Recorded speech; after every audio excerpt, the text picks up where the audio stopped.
सो get ready, बिल्कुल zero से super hero. Hello everyone. So in this lecture I will be talking about the concept that is known as leveling effect.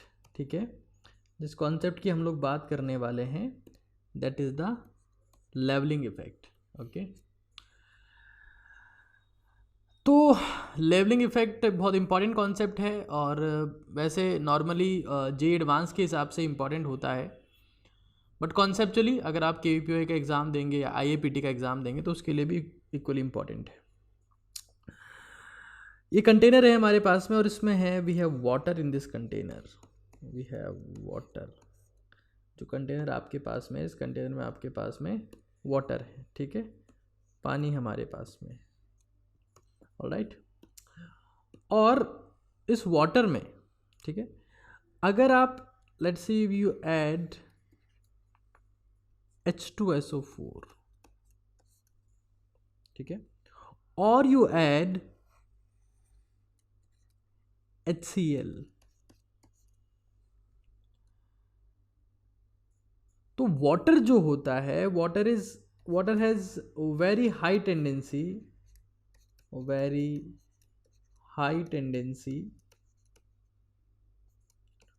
To accept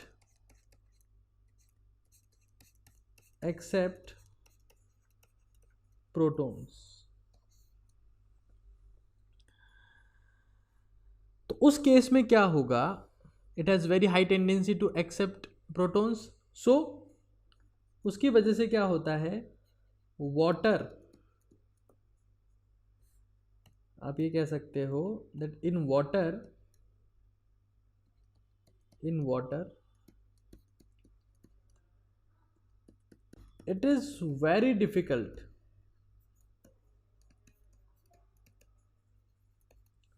to compare acidic strength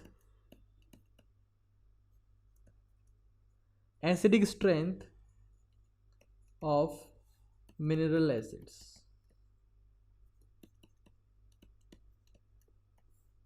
अब ऐसा क्यों? Because अगर आपके पास में water होगा, अगर आपके पास में वाटर है तो ऑल मिनरल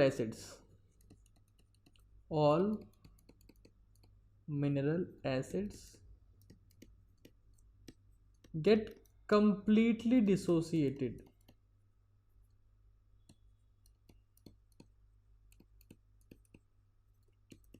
in water. तो वाटर यहां पर क्या कर रहा है, water is acting as a strong base,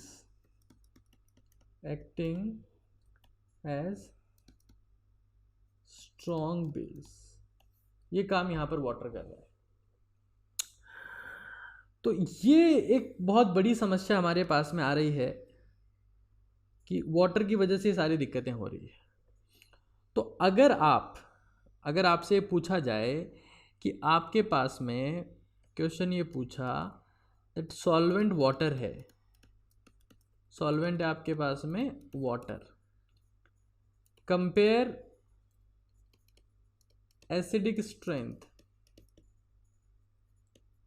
of, और एसिड्स आपके पास में कुछ एक दिए हुए हैं. For example you have HCl, you have H2SO4, you have HClO4 and you have HNO3. तो वाटर में ये सारे के सारे एसिड जो हैं they have equal strength. HCl equals to H2SO4 equals to HClO4 equals to HNO3. Since water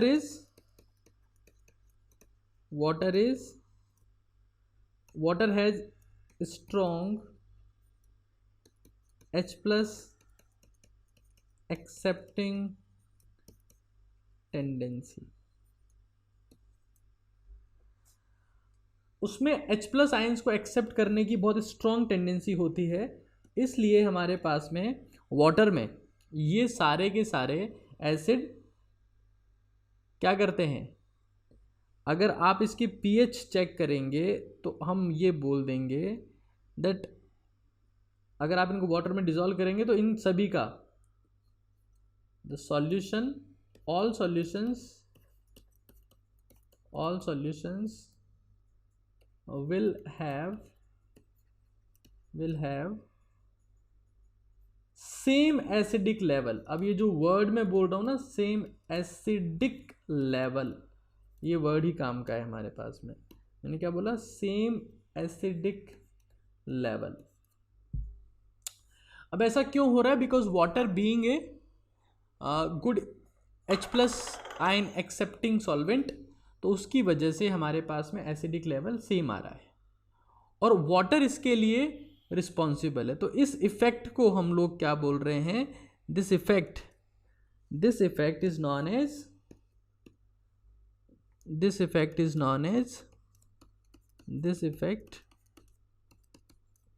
as बोलो, levelling effect. इस इफेक्ट को आप लोग क्या बोलते हैं? Levelling effect. और इसीलिए जो आपके पास में वाटर होता है, उस वाटर को हम लोग बोलते हैं, इसलिए वाटर को हम लोग क्या बोलते हैं? Water is also known as levelling solvent. Water is levelling solvent, क्योंकि आप डिफरेंशिएट नहीं कर सकते। जब वाटर आपके पास में होगा तो वाटर में आप डिफरेंशिएट नहीं कर सकते कि कौन सा एसिड स्ट्रांग है और कौन सा एसिड वीक है। ठीक है, तो प्रॉब्लम का सॉल्यूशन क्या है? देखो, कॉमन सेंस की बात है कि जब परिस्थितियां आसान होती है, जब इस दुनिया में चीज़ें आसान होती है, तो उस वक्त ये अंदाज़ा लगाना बहुत मुश्किल होता है कि वास्तविकता में टैलेंट किस में है। जैसे मान लो, एक बहुत बेसिक सी बात आपको बताता हूँ।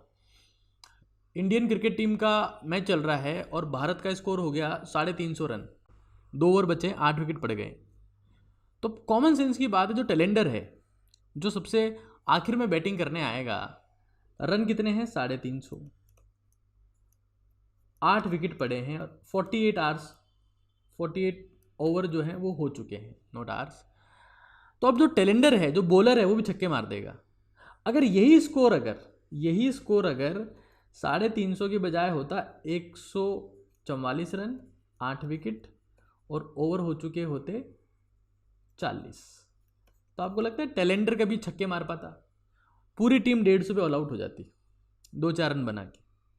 तो अभी एक्चुअल टैलेंट का पता कब लगेगा? जब परिस्थितियां उसके अनुकूल नहीं होगी, विषम परिस्थितियां होगी, एडवर्स कंडीशन होगी, तब टैलेंट खुद का एक्चुअल रोल प्ले करना चालू करता है। तो यहाँ पर भी कुछ ऐसा ही कॉन्सेप्ट काम करने वाला है भाई, कुछ ऐसी ही बात हम लोग कर रहे हैं। तो अब समझते हैं एक बार आगे, तो कैसे डिफरेंशिएट करेंगे। तो हम लोग क्या कर रहे हैं, यहाँ पर हमने सॉल्वेंट के तौर पर जो सब्सटेंस यूज किया है, इट इज एसिटिक एसिड। हम लोग किसको यूज कर रहे हैं? एसिटिक एसिड को। तो एसिटिक एसिड हम लोग यूज कर रहे हैं, तो ये खुद एसिड है, ऑलरेडी एसिड। अब कॉमन सेंस की बात है कि जैसे मान लो मैं 2 प्रोफेशन की बात करता हूं। अगर मान लो कोई डॉक्टर, एक ऐसा डॉक्टर है जो डॉक्टर का ही ट्रीटमेंट कर रहा है, तो कॉमन सेंस की बात है ना, जो डॉक्टर का ट्रीटमेंट कर रहा है, उस डॉक्टर में ज़्यादा काबिलियत है क्योंकि डॉक्टर का ट्रीटमेंट कर रहा है। तो अगर कोई सा एसिड इसको अब खुद की एसिडिक स्ट्रेंथ दिखाने की कोशिश करेगा, तो उसका पहला क्राइटेरिया क्या होना चाहिए? उसमें ऐसी हिम्मत होनी चाहिए, ऐसी काबिलियत होनी चाहिए कि वो एसिटिक एसिड को H+ आयन दे दे, है कि नहीं है? वो एसिटिक एसिड को H+ आयन दे दे। तो अभी हम लोग क्या कर रहे हैं, इसमें हम लोग ऐड कर रहे हैं H2SO4 और हम लोग ऐड कर रहे हैं, we are also adding HCl। ठीक है, तो अगर मैं, चलिए इंस्टेड ऑफ HCl मैं थोड़ा डिफरेंट एग्जाम्पल ले लेता हूं ताकि आपकी कॉन्सेप्चुअल क्लैरिटी बेटर हो जाए। I am taking HClO4, let's see. Okay, this is the perchloric acid, this is known as perchloric acid। Okay, and this is sulfuric acid. Sulfuric acid. Now if I talk about two acids, one we have perchloric acid. तो अगर आपके पास में perchloric acid है और वो dissociate हो रहा है, 1 second please, you have perchloric acid and perchloric acid is getting dissociated in this.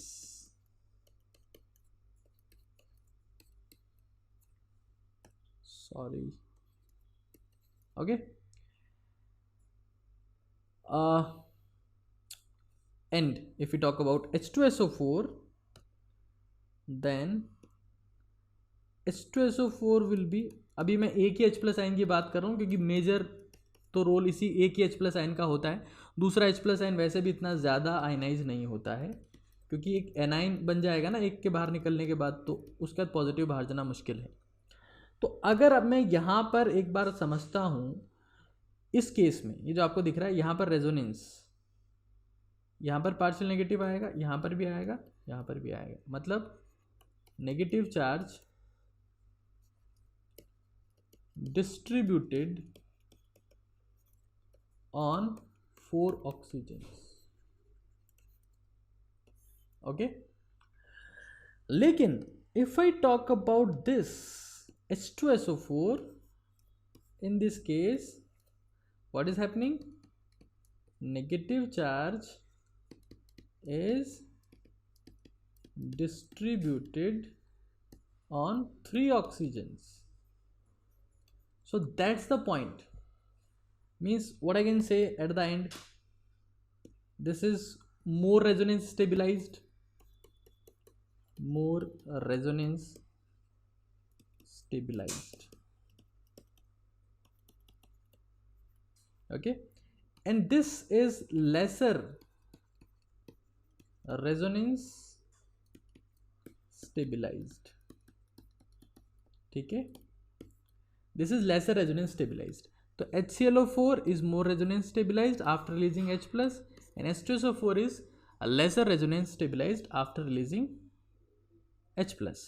तो आप मुझे बताइए, अगर आप सॉल्वेंट नहीं होगा कोई सा भी, इन दोनों में से आप किसको ज़्यादा स्ट्रॉन्ग एसिडिक कहेंगे? तो ऑब्वियस सी बात है HClO4 is more stronger than H2SO4 in acetic acid. That's the point. मतलब यहाँ पर there is no concept of levelling effect, there is no leveling effect. There's no leveling effect. No leveling effect. यहाँ पर तो जिसमें काबिलियत होगी, जो ज़्यादा पावरफुल होगा, जो ज़्यादा ताकतवर होगा, उसी की चलेगी. यहाँ पर कोई लेवलिंग इफेक्ट नहीं है. लेकिन ओके, लेकिन अगर आपके पास में HClO4 और H2SO4 को कंपेयर किया जाए इन वाटर, तो दोनों की एसिडिक स्ट्रेंथ सेम होगी. ये सेम होगी साहब. And this is non as levelling effect. And water is being levelling solvent.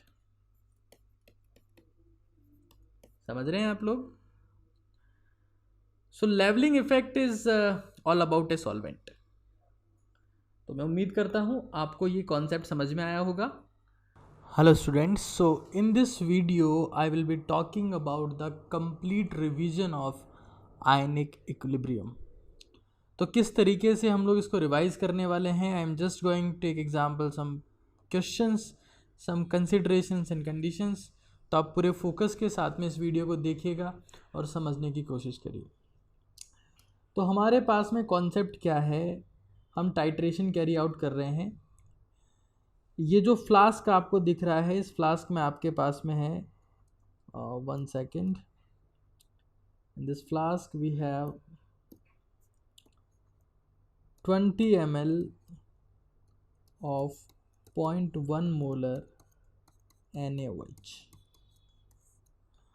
और इस फ्लास्क के ऊपरी सिरे से यहाँ से हम लोग यहाँ से हम लोग इसमें जो चीज़ ऐड करने वाले, जो सब्सटेंस ऐड करने वाले हैं, उसका नाम है एसिटिक एसिड।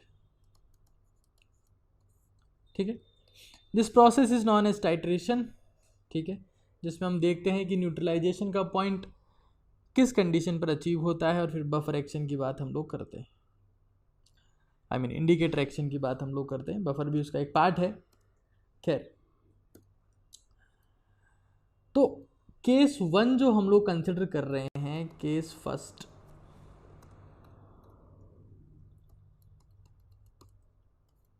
पूरा चैप्टर इसके थ्रू रिवाइज हो जाएगा except one thing, that is the solubility product. तो केस 1 क्या है? No titration is carried out. No titration is carried out. इसका मतलब क्या है? No mixing of acid and base.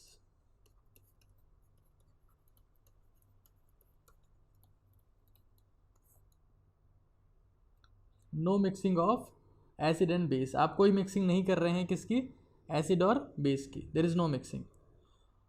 तो उस केस में जो सॉल्यूशन है, इसमें जो आपके पास में OH माइनस है, उसकी कॉन्सेंट्रेशन जो है वो आपको देखनी पड़ेगी।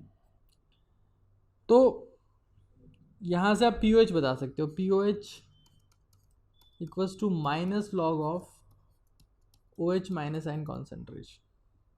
OH माइनस आयन की कॉन्सेंट्रेशन आप देख सकते हैं कितनी है, जितनी NaOH की कॉन्सेंट्रेशन है, क्योंकि OH माइनस की कॉन्सेंट्रेशन क्या होगा? C अल्फ़ा, और अल्फ़ा इसके लिए होता है 1। तो जो इसकी कॉन्सेंट्रेशन है 0.1 मोलर, वही OH माइनस की कॉन्सेंट्रेशन होगी, तो 1/10। POH आपके पास में अगर ये 0.1 है तो माइनस लॉग ऑफ 10⁻⁻1। POH आपके पास में जो POH आपको मिलेगा वो मिलेगा 1, और pH आप बता सकते हो 14 माइनस POH, तो pH आपके पास में आ जाएगी 30। ये pH आपको इस कंडीशन में हासिल। तो बहुत सिंपल तरीका है। पहला केस क्या है? When no titration is carried out. आपने कोई एसिटिक एसिड यहाँ पर ऐड नहीं किया है, तो उस केस में ये pH आपको मिलती है। ठीक है,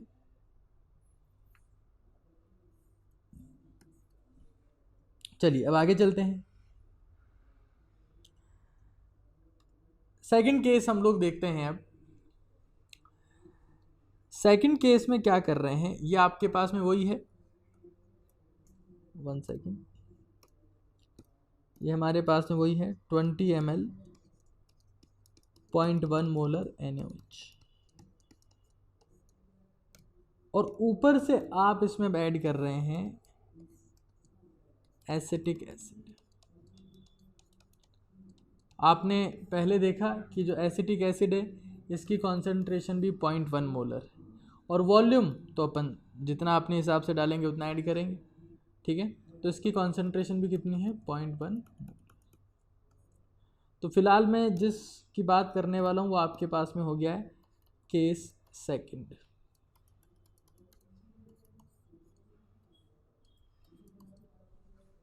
ठीक है, तो केस सेकंड में हमने क्या किया है? 18 ml of 0.1 molar acetic acid is added।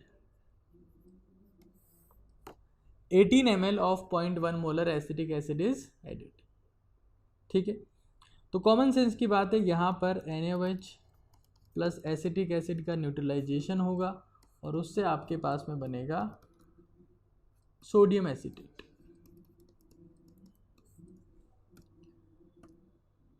इस केस में NaOH के मिलीमोल्स कितने हैं? तो 20 ml मल्टीप्लाई 0.1, और इसके कितने हैं? तो 18 मल्टीप्लाई 0.1। यहाँ मिलीमोल मिलेंगे आपको 2, और यहाँ पर जो मिलीमोल मिलेंगे वो 1.8 मिलीमोल। तो अगर इसके 1.8 मिलीमोल है तो उस केस में it will be limiting reagent. समझ रहे हैं आप लोग बात को? ये आपके पास में हो जाएगा लिमिटिंग रिएजेंट, और इसी का amount, the amount of limiting reagent will decide amount of product. ठीक है, तो जितना आपके पास में एसिटिक एसिड है उतना ही आपके पास में बन जाएगा सोडियम एसीटेट, और कितना बनेगा सोडियम एसीटेट? ये हमारे पास में बन जाएगा कितना? 1.8 मिली। और सोडियम एसीटेट ये बन रहा है, एसिटिक एसिड की रिएक्शन होगी 2 माइनस 1.8, 1.8 माइनस 1.8, ये आपके पास में बचेगा 0, ये आपके पास में बचेगा 0.2 मिली।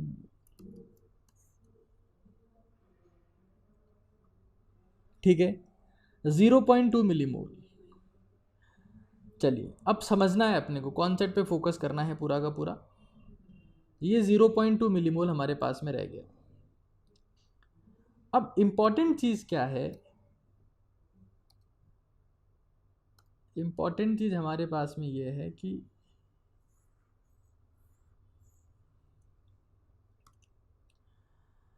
अगर ये 0.2 मिलीमोल है तो what about the OH minus ion concentration? तो OH माइनस आयन की कॉन्सेंट्रेशन क्या मैं ये लिख दूं?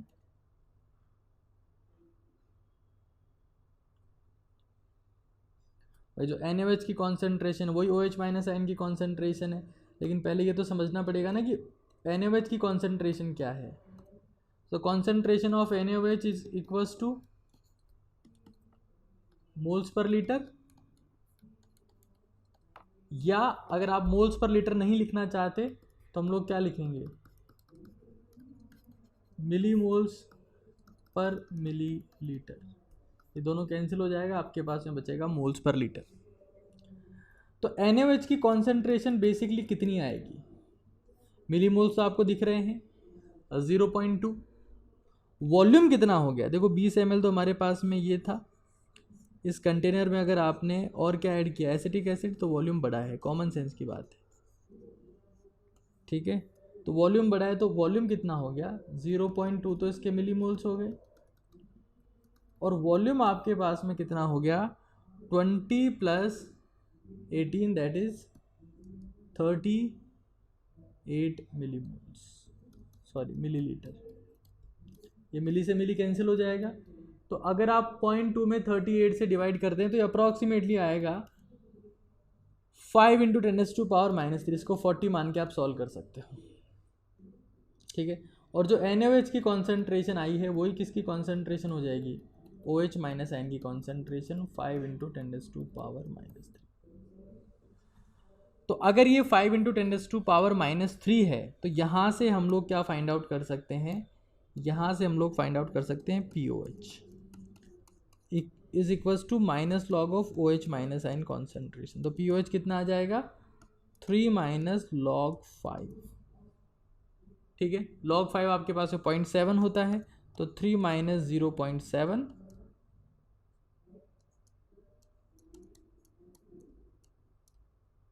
इज इक्वल्स टू 1 सेकेंड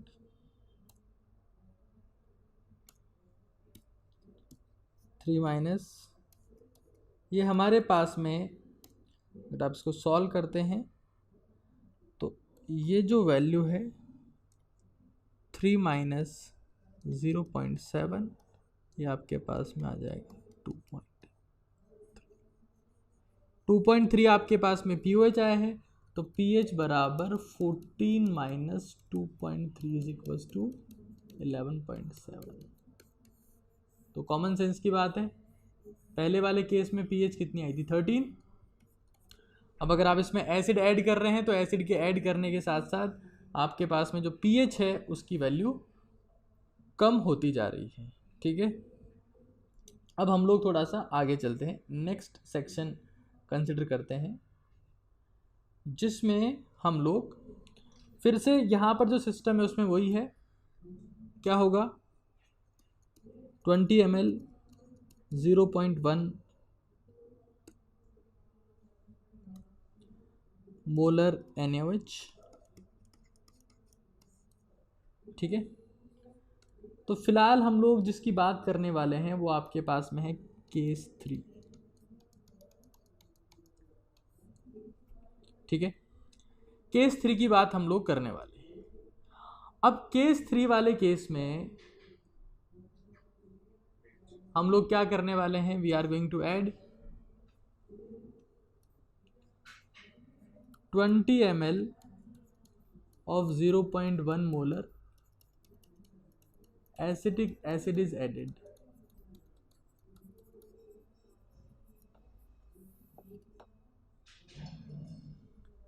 ठीक है।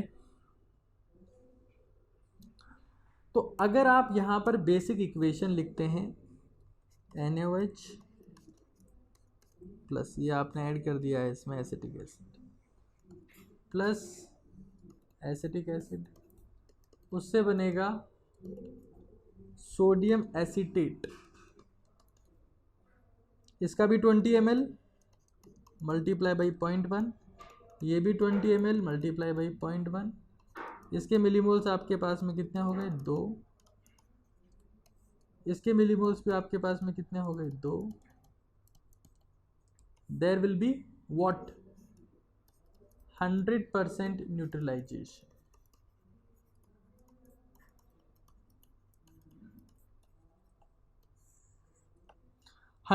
न्यूट्रलाइजेशन हो रहा है, तो there is the salt formation.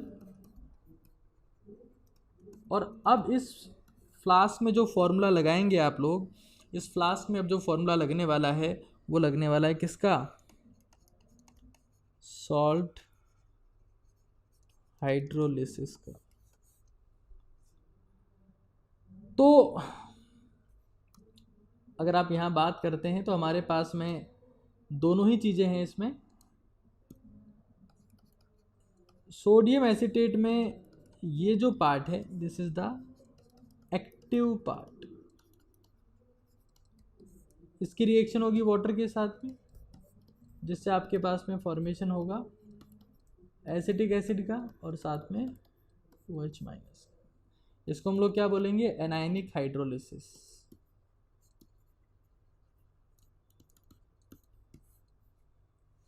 OH minus की कॉन्सेंट्रेशन बढ़ेगी तो उस केस में अब हम लोग क्या बोलेंगे,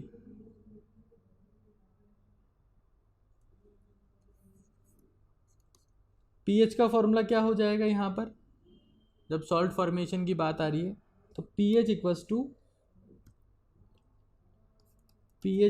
टू 7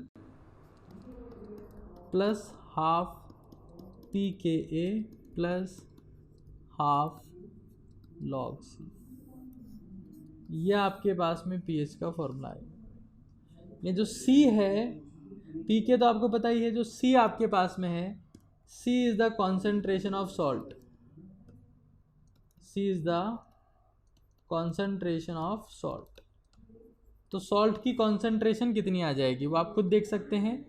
सॉल्ट के मिलीमोल्स कितने फॉर्म हो रहे हैं, सॉल्ट के मिलीमोल्स का फॉर्मेशन हो रहा है आपके पास में 2 मिलीमोल्स, और टोटल वॉल्यूम कितना हो गया है, टोटल वॉल्यूम आपके पास में हो गया है 40 मिलीलीटर। तो ये कैंसिल हो जाएगा, तो सॉल्ट की कॉन्सेंट्रेशन आपके पास में कितनी आ जाएगी 2 divide by 40 and it and up 0.05। इसको अगर आप सॉल्व करते हैं तो आपके पास में फाइनल आंसर आएगा यहाँ पर 8.72। जितने लोगों का आंसर भी 8.72 आ रहा है इसको सॉल्व करने पर, वो कमेंट में लिख के बताएं एज ए यस सर। और अगर नहीं आ रहा है तो एक बार पूछें क्या डाउट आपको आ रहा है, ठीक है। आगे चलते हैं। अब अगला केस है हमारे पास में, उस केस में हमारे पास फिर से सब्सटेंस तो वही है, we have 20 ml 0.1 molar NaOH, मतलब सोडियम हाइड्रोक्साइड।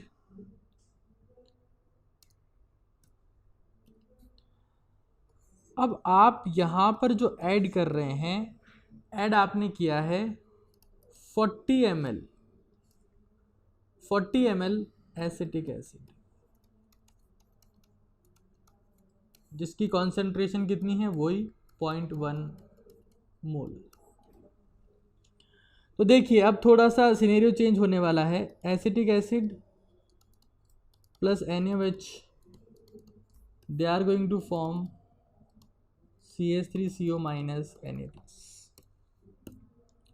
देखिए आयनिक का ये कंप्लीट रिवीजन है। इसके अलावा जो आपके पास में एक टॉपिक बचेगा उसका नाम है सॉल्युबिलिटी प्रोडक्ट। बाकी सब मैं इसी एक लेक्चर में कवर कर रहा हूँ, तो आप लोग पूरा समझने की कोशिश करिएगा। इसको आप 20 मल्टीप्लाई 0.1 करेंगे,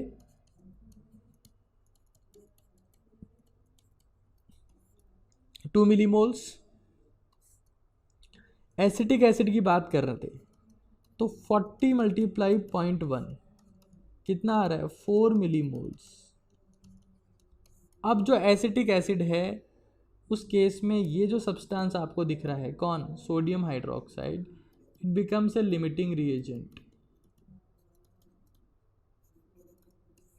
ठीक है, और यहां पर अगर ये लिमिटिंग रिएजेंट है तो there will be incomplete neutralisation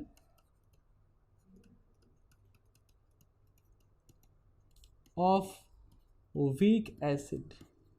जो वीक एसिड है उसका आपके पास में इनकम्प्लीट न्यूट्रलाइजेशन हो रहा है। और जब भी वीक एसिड का इनकम्प्लीट न्यूट्रलाइजेशन होता है, there is a formation of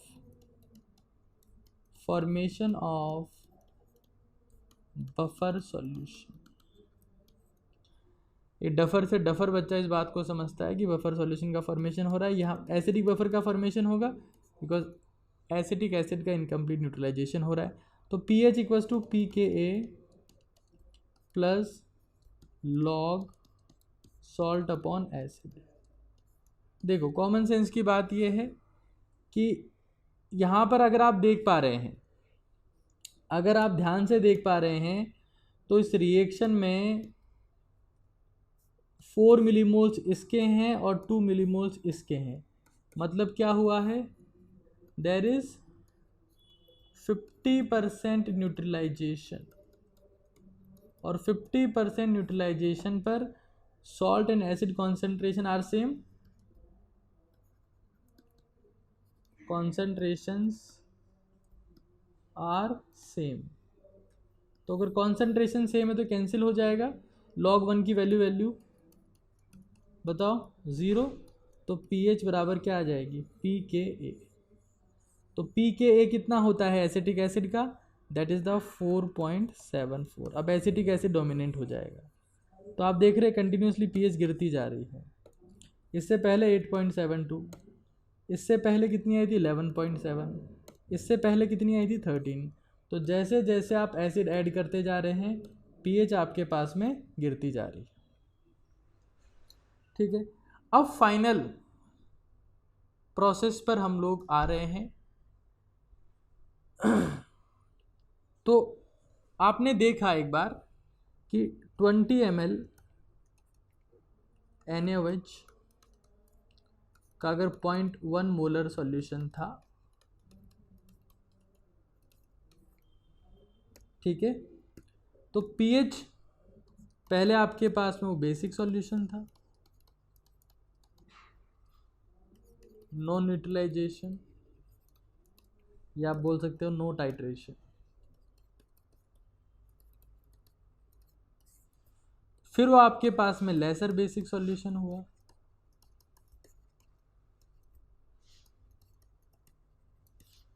some titration carried out.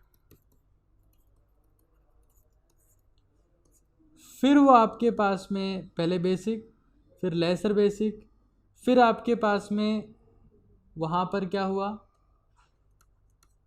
Salt formation, और फाइनली आपके पास में हुआ buffer solution formation.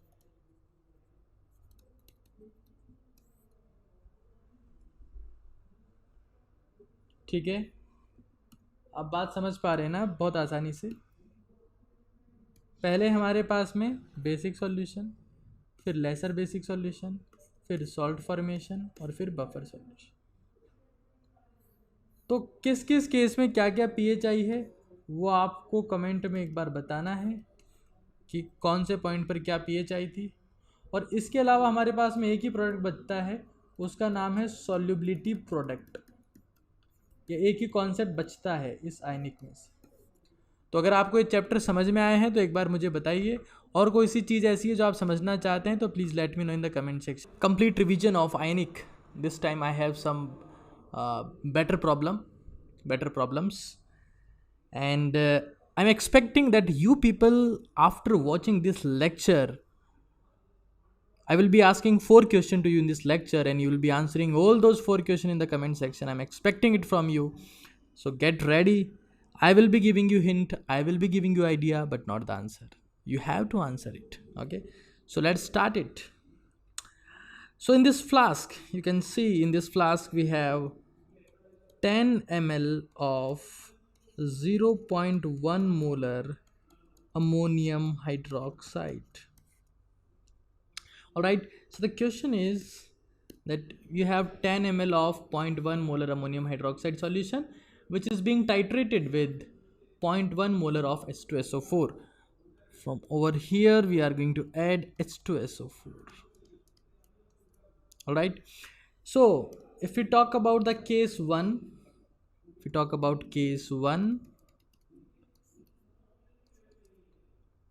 find pH when no H2SO4 is added. मैं आपको फिर कह रहा हूँ, ये लेक्चर देखने के बाद में, समझने के बाद में आपको आयनिक का हर एक कॉन्सेप्ट क्लिक करेगा और मेरे हिसाब से कोई दिक्कत नहीं होनी चाहिए. No H2SO4 is added. Okay. So when no H2SO4 is added, then you just have to focus about NH4OH only. So NH4OH, the pH of weak base, right? The formula is 7, not 7 at all, half pKb minus log C. ठीक है, weak acid होता है तो half P के ए हो जाता है, log C as it is रहता है. ठीक है, या आप रूट ऑफ KBC से भी आप इसे फाइंड आउट कर सकते हैं. कि हम ये आपके पास में केस फर्स्ट में आपको फॉर्मूला लगाना है. जहाँ तक कॉन्सेंट्रेशन की बात है तो वो आपके पास में 0.1 है, मतलब 1/10, और log of 1/10 will be -1. तो एक बार आप लोग इसे सॉल्व करिएगा, वैल्यूज़ मैं पुट कर देता हूँ. 4.76 minus log of 10⁻⁻1. Half of 4.76 minus -1, half of 4.76 plus 1, 5.76 divide by 2. क्या ये आपके पास में एग्जैक्टली पीएच आ जाएगी? Is it the pH formula? No. ये जो फाइनल, जब अब मैं ये फॉर्मूला लिख रहा हूँ तो it is the value of pOH. All right, this is not the pH. अगर मुझे पीएच का फॉर्मूला लिखना है तो पीएच का फॉर्मूला होगा 14 minus half of pKb minus log of C. All right, so this is the formula. pOH हमारे पास में यहाँ से आएगा 2.88. pH फर्स्ट केस में क्या होगी, ये आपका क्वेश्चन. देखिए, जितने भी लोग इसे देख रहे हैं, मैं आपकी अटेंडेंस तभी काउंट करूँगा जब आप लोग हर एक केस की pH मुझे प्रॉपरली बताएं. ठीक है, ऑल राइट. तो अब आगे चला जाए. तो फिर से हमारे पास कंडीशन वही है that here we have 10 ml of 0.1 molar NH4OH. But now we have case 2. In case second, we have added, we are going to add 4 ml of 0.1 molar H2SO4. तो अगर आप न्यूट्रलाइजेशन रिएक्शन की बात करते हैं, NH4OH plus H2SO4, they are going to form NH4 twice SO4 plus 2H2. In this reaction there must be the ratio of 2:1. ठीक है, because it is diprotic acid.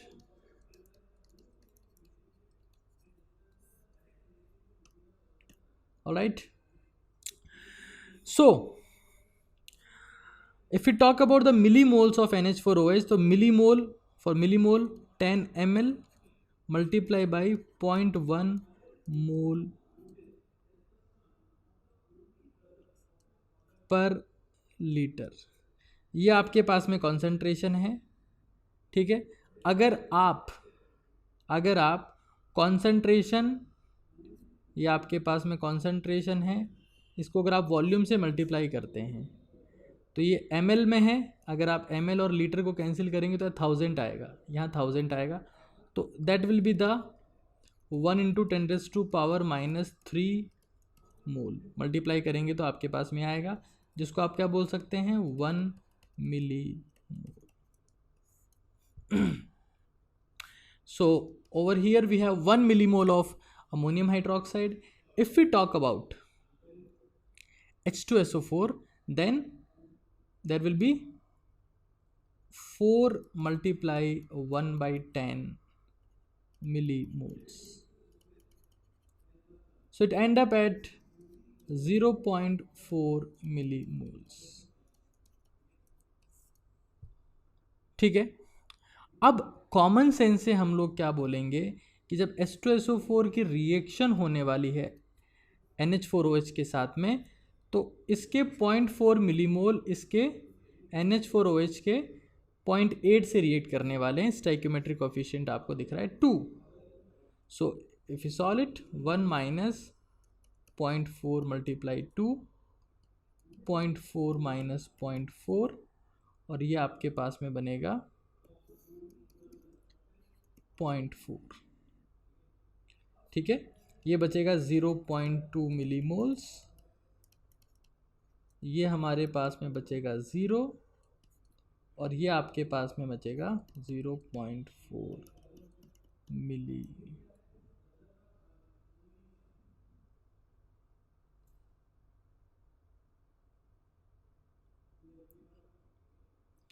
One second, ये आपके पास में यहाँ से 0.42 मतलब 0.4 कंज्यूम हो रहा है. तो जो आपके पास में NH4 ट्वाइस की कॉन्सेंट्रेशन आ गई, वो आ गई 0.4 मिलीमोल्स. ऑब्वियसली बात है, this is the limiting reagent. तो लिमिटिंग रिएजेंट होता है वो ही कॉन्सेंट्रेशन को डिफाइन करता है. This is limiting reagent.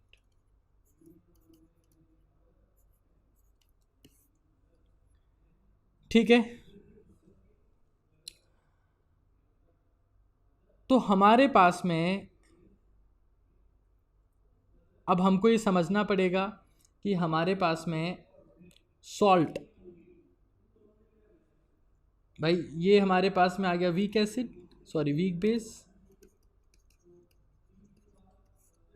और ये आपके पास में है सॉल्ट, मतलब उसका कॉन्जुगेट एसिड.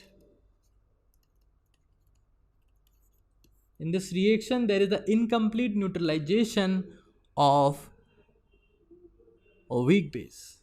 तो POH equals to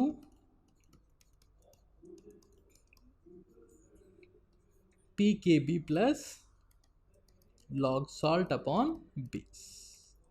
Alright. अब देखिए सॉल्ट की कॉन्सेंट्रेशन, सॉल्ट में, सॉल्ट से मतलब किससे है, मुझे NH4 प्लस से मतलब है, उसका फॉर्मेशन कितना हुआ. तो जो भी अमोनियम सल्फेट की कॉन्सेंट्रेशन है उसका डबल हो जाएगा किसका, NH4 ट्वाइस का कॉन्सेंट्रेशन। एक बहुत इंपॉर्टेंट बात है, ठीक है। वॉल्यूम तो दोनों के लिए सेम ही रहेगा, तो POH equals to PKB 4.76 plus log ये NH4 प्लस की कॉन्सेंट्रेशन है और ये NH3 की कॉन्सेंट्रेशन। NH3 का मतलब देखो, NH4OH का मतलब क्या होता है, NH3 एक्वस, ठीक है। तो जो NH4 प्लस की कॉन्सेंट्रेशन है वो इस सॉल्ट की कॉन्सेंट्रेशन की डबल होगी, मतलब 0.4 मल्टीप्लाई 2, और ये आपके पास में कितनी है 0.2। ये बहुत इंपॉर्टेंट चीज़ है जो बहुत सारे लोगों को समझ में नहीं आती है कि आपको किस केस में सॉल्ट की कॉन्सेंट्रेशन कितनी कंसिडर करनी है। This is a very important question, very important. तो साथियों, अभी आपकी जिम्मेदारी है कि आप मुझे सॉल्व करके बताएं कि जब आप इसकी पीएच फाइंड आउट करेंगे तो पीएच क्या आएगी। That's my question. ये केस 1 है, केस 1 की पीएच क्या है, ये केस 2 है।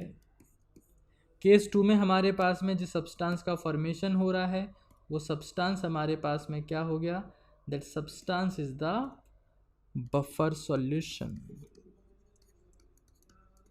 buffer solution, because here we have the incomplete neutralization of weak base।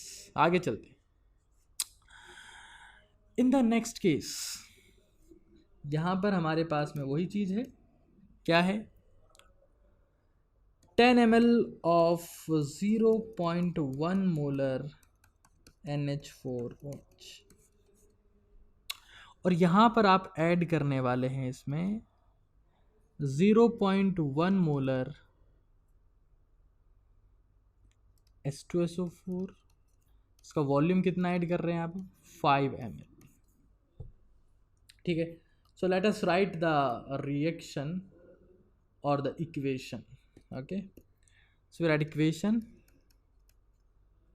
NH4OH plus H2SO4, they react in 2:1 to form NH4 twice SO4 plus 2H2. All right. So if we talk about the millimoles of NH4OH, that is 1 millimole, obvious. If we talk about the millimoles of H2SO4, those are 0.5 millimoles. But the 0.5 millimoles are enough to react or to completely destroy the NH4OH. Okay. So in this reaction, it will be 1 minus 0.5 multiplied 2, 0.5 minus 0.5, and that's what will be formed. ये हमारे पास में बचेगा 0, ये भी बचेगा हमारे पास में 0, और इसके मिलीमोल्स आप देख सकते हैं इस रिएक्शन में इसका स्टोइकियोमेट्रिक कोएफिशिएंट 1 है तो इसका भी 1 है। यही डिसाइड करेगा कि इसके किस फॉर्म में इसके मिलीमोल्स का फॉर्मेशन होने वाला है, ठीक है। तो इसके मिलीमोल्स पे आपके पास में बचेंगे 0.5 millimoles.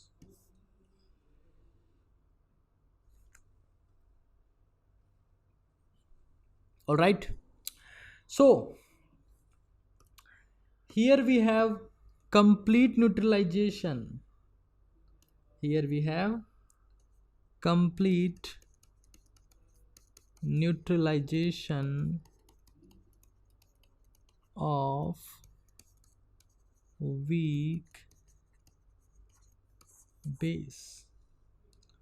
Here we have complete neutralization of weak base. It is going to form the question of salt hydrolysis, और वो भी कौन सा होगा, cationic hydrolysis। All right, it will be a cationic hydrolysis in which the NH4 plus is going to react or with water, because NH4 plus is coming from NH3 जो एक weak base है तो उसका conjugate acid strong होगा. It is going to form NH4OH and free H plus ion concentration. Free H plus. So the concept of salt hydrolysis and the formula of pH will be pH equals to 7 minus half pKb minus half log C, where C is the concentration of salt. जो C आपको दिख रहा है, it is the concentration of salt. तो ये आपको solve करना है. और कॉन्सेंट्रेशन ऑफ सॉल्ट में एक बार आपको बता दूं, देखो concentration is equals two moles per litre और मिली मोल्स पर मिली लीटर. ये दोनों कैंसिल हो जाएंगे तो मोल्स पर लीटर आएगा. मिली मोल्स का फॉर्मेशन हमारे पास में आप देख सकते हैं. मिली मोल्स कितने बन रहे हैं? 0.5. What is the total volume? This is the 10 ml. तो पहले से था, कितना जोड़ा? 5. तो 10 और 5 कितने हो गए भाई? Total volume. Total volume equals to 10 plus 5 is equals to 15 ml. तो क्या हो जाएगा? बताओ बताओ रे. मिली मोल्स कितने? 0.5 डिवाइड बाय 15. इसको सॉल्व करेंगे हम लोग तो हमारे पास में ये आ जाएगा 0.06 और 6 इंटू 10⁻⁻². तो फाइनली आपको बताना है कि केस 3 में pH क्या आएगी. The case 3 was the concept of salt hydrolysis. Case 3 was all about salt hydrolysis. Alright, तो केस 3 की pH आप सभी को बतानी है. मैं उम्मीद करता हूँ कि आपको ये चैप्टर बहुत अच्छे से समझ में आया है. अब हम लोग आगे चलते हैं दोस्तों. Again, in this final scenario, which you could see clearly over here, we have 10 ml 0.1 molar ammonium hydroxide. All right, साथियों, ammonium hydroxide. And this time, we are going to add more amount. 10 ml of 0.1 molar H2SO4. If you write the reaction of neutralization, 1 second, NH4OH plus H2SO4, they are going to form NH4 twice SO4. The millimoles of it is 1 millimole and the millimole of H2SO4 are also 1 millimole now. तो आप देख सकते हैं इस केस में this substance going to be limiting reagent. क्यों भाई? Because H2SO4 is diprotic acid.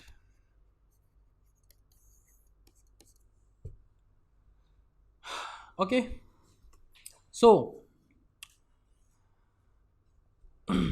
If you talk about, आप चाहें तो मिली इक्विवेलेंट फाइंड आउट कर सकते हैं यहाँ से.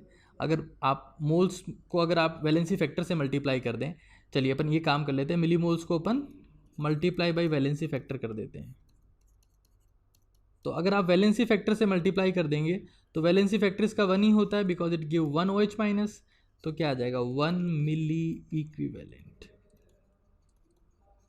1 milliequivalent. Okay, and if you multiply by the valency factor, H2SO4 gives 2H plus. यहाँ अगर आप वैलेंसी फैक्टर से मल्टीप्लाई करेंगे तो आएगा 1 milliequivalent, sorry 2 milliequivalent. So this becomes a limiting reagent automatically. So it is the in excess, कितना बचेगा ये 2 माइनस 1 1 माइनस 1, ठीक है। और ये हमारे पास में बन जाएगा 1 मिली क्यूब। तो ये 0 बचेगा, ये हमारे पास में बचेगा 1 मिली इक्विवेलेंट। ऑलराइट, अब वीक बेस फिनिश हो चुका है, हालांकि सॉल्ट है लेकिन वीक बेस फिनिश है, तो वी कैन नॉट से it buffer solution, it's not a buffer solution, क्योंकि जो आपके पास में साथियों सुन रहे हो ना आप लोग, जो आपके पास में वीक बेस था, weak substance is no more alive. Are you alive? You are alive, but weak substance is no more. So we have to focus at this. So we have now, we already have converted into the equivalents. So if we talk about the concentration of H plus, because already we have multiplied by valency factor, तो आपको आगे multiply करने की ज़रूरत नहीं है। तो concentration 1 milli equivalent divide by total volume 10 ml of 10 ml of this and 10 ml of this, total 20 milliliter. Cancel. We have 1 by 20 equivalent per liter, that is 5 into 10 raised to power minus 2 equivalent per liter. All right, so if you calculate the pH, that is 2 minus log 5, तो pH क्या आती है ये आप सबको पता है। तो साथियों, ये मेरा आखिरी लेक्चर था ऑफ आयनिक इक्विलिब्रियम। मैं उम्मीद करता हूँ कि आपको ये चैप्टर समझ में आया होगा। प्लीज़ लेट मी नो, क्योंकि आपके कमेंट से, आपके सजेशन से, आपके आइडिया से, आपकी बात से ही थोड़ा एंथुजियाज्म हमें मिलता है। तो प्लीज़ लेट मी नो। और ये जितने भी हमने पीएच आपको अभी फर्स्ट केस में, सेकंड केस में, थर्ड केस में और फोर्थ केस में फाइंड आउट की है, आपको सॉल्व करना है और मुझे बताना है इन द कमेंट सेक्शन। तो आज के लिए इतना ही है। Thank you so much, have a great day. बिल्कुल जीरो से सुपर हीरो।